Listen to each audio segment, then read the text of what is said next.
The thing that makes the cultural memory of Oberlin College so special is that we had the reputation in the 19th century as being the pioneer college, the pioneer white majority college in the United States to admit African Americans.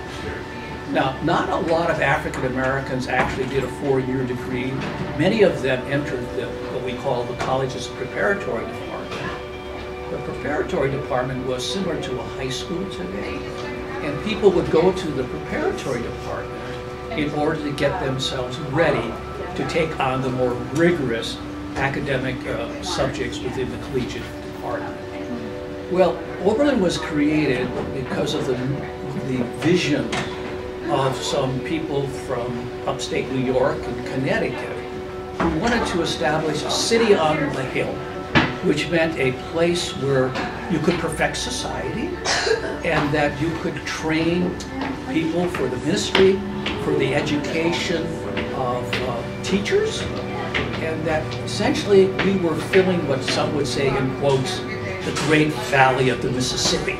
But Oberlin, because it admitted blacks, admitted women, was very different. And we had a lot of detractors, people who hated Oberlin for having done this very thing. And one of the things that has always amazed me is the fact that southern schools, Louisiana and Mississippi and Alabama, sometimes they would pay their best black students to come to Oberlin to get an education so they would not be forced to admit them and create the kinds of things that happened in Little Rock, Arkansas, and what happened also with James Meredith at Mississippi, that they would have had to open their doors. They were not quite ready to do that. So Oberlin continued to be the attractive place for a northern white institution where blacks would enroll and be successful and enter the wider society or mainstream America.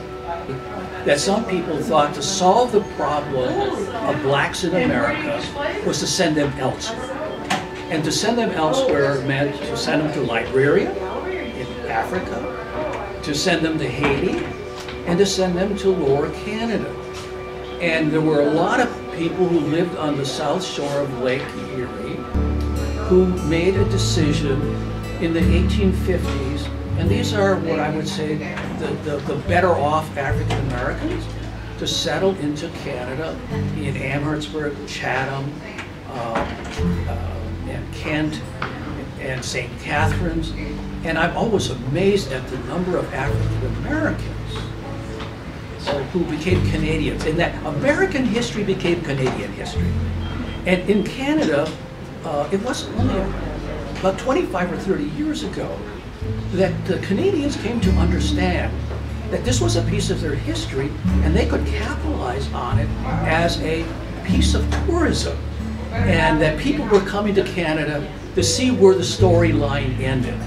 And whether you're talking about Uncle Tom's Cabin, the Dawn Settlement, Wilberforce, this all was a package of history that goes to 49th parallel.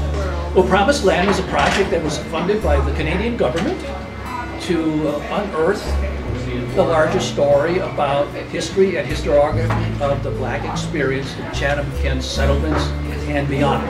So I was at the professional meeting in Chatham, Kent, and I also have been to Halifax, I've been to London. So I feel very much a part of what you're trying to do, and very grateful for having been a part of what is an exciting development, and a piece of the activities is centered at Huron College at the University of Western Ontario in London.